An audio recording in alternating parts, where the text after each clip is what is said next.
So there's a lot of confusion between the idea of altruism and benevolence. So let's be clear. Altruism and benevolence are not the same thing. I would actually argue that a culture of altruism cannot be a benevolent culture and is not a benevolent culture. That indeed benevolence requires self-interest. It requires egoism. It requires people pursuing their own self-interest. So let's talk about altruism. What is altruism?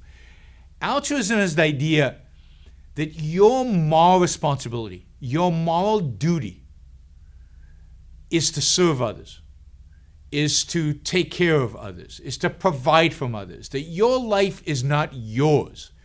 The whole point of your life is the well-being of other people. It is otherism, the placing of the well-being of other people above your own. Not even the same as your own, above your own. You are their moral servant. You have a moral duty and responsibility to take care of others if they need you to. Right? So your life is not yours. Your life is what other people want. Now, what is benevolence? Benevolence is a general positive attitude about the world and about people. A positive view of other people and a positive response to other people, an interaction with other people that is based on a positive view of them. If you're their slave, if your whole life your whole life you're responsible for their well-being, if you are nothing, your life needs to be dedicated to serving them, what do you think your attitude is going to be to other people? It's going to be an attitude of resentment. It's going to be an attitude of envy. How come they get the stuff, not me? If you view somebody who's wealthy, you go, well, why isn't he sacrificing to me? He's supposed to be sacrificing to me. If he was a moral person, he'd be giving me his stuff. I need his stuff. What a wealthy person looking at somebody who's less wealthy than him? They're going to want my stuff. They're going to want stuff from me. I'm supposed to serve them, but I don't really want to serve them. It just creates conflict among people. It creates an attitude of resentment, of hatred, of an envy, primarily of envy between human beings. Benevolence, this positive view of viewing other people as a value because they're human beings, is impossible under altruism, where we're all each other's sacrificial lambs. We're all each other's servants, but also expect other people to sacrifice for us. It's inevitable. The resentment and hatred and negativity is inevitable under an altruistic culture, in an altruistic culture. On the other hand, self-interest. If your life is yours to live as you see fit, if you're out there trying to pursue your own happiness, making the most of your own life, and you expect everybody else to be doing the same, they don't owe you anything. You don't owe them anything. The only time you interact with other people, the purpose of interaction with other people, is for mutual benefit, for shared values, for gain, for win-win relationships.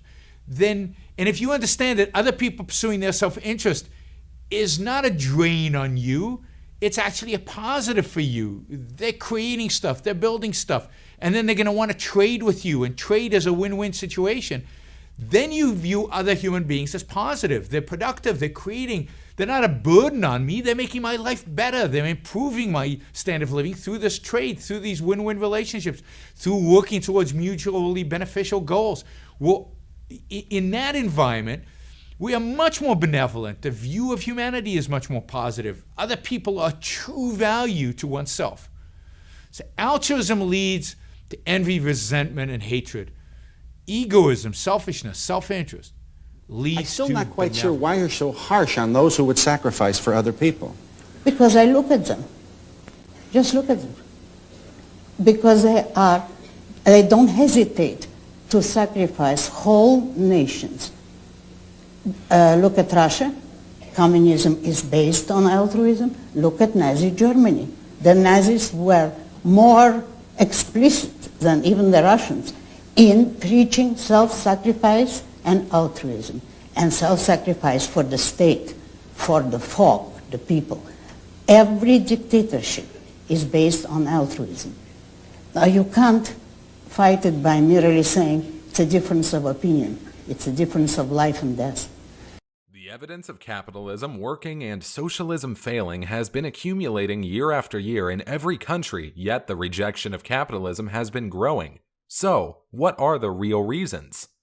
In the case of capitalism, it is the man's fear of independence and consequently fear of rationality. Anti-rational mentality is necessary to be anti-capitalist. These two reasons together unite to support the morality of altruism. Morality of altruism that most of us have been taught to accept and only few are independent or brave enough to reject. Self-sacrifice, selflessness, self-obligation, all anti-self theories really mean anti-man. Altruists that preach those ideas don't hesitate to sacrifice whole nations. Look at USSR or look at Nazi Germany. Nazis were very explicit in preaching self-sacrifice for the state. Look at the state of United States today, where everyone is expected to sacrifice their freedom and personal choice of health, get a vaccine and wear masks, close their businesses and stop travel, all for supposed altruistic reasons of helping others. Every dictatorship is based on altruism. Some might say happiness comes from making others happy, but nobody ever asks why. Why is it good to wish for others to be happy but not yourself? Is it because they will work to make you happy in return? Then it becomes an exchange of Christmas presents that neither party wants, but you are not allowed morally to do something for yourself instead. The correct way is to make others happy when and if they mean something to you selfishly. If you love them and want to make them happy, fine. But you can't love everybody. It would be meaningless. You can only love those that you value and those that contribute to your happiness and you contribute to theirs. But each one of you must be selfish about it. Suppose someone told you, I love you because you are so bad, so I sacrifice myself to love you. Would you accept that? Or would you say that that is the most insulting thing that one could tell you? And yet, that's what altruism would demand. A man who is a full altruist would have to find a cannibal village and offer himself as a meal. That would be the only way he could make a self-sacrifice for the sake of others and getting nothing in return. In fact, a total altruist is in a contradiction every time he eats.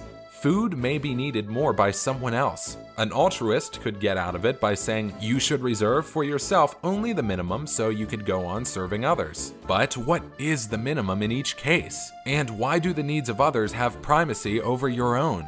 The issue of self-sacrifice must be taken on faith, as no rational justification has ever been offered or could ever be offered. Now, capitalism has been misrepresented almost from inception, both by enemies and defenders. Because capitalism is incompatible with the morality of altruism, those who have accepted that morality have such a deep psychological interest in it that they blame their inner conflict on capitalism. And if they can prove to themselves that capitalism is evil, they become free to practice their impractical morality.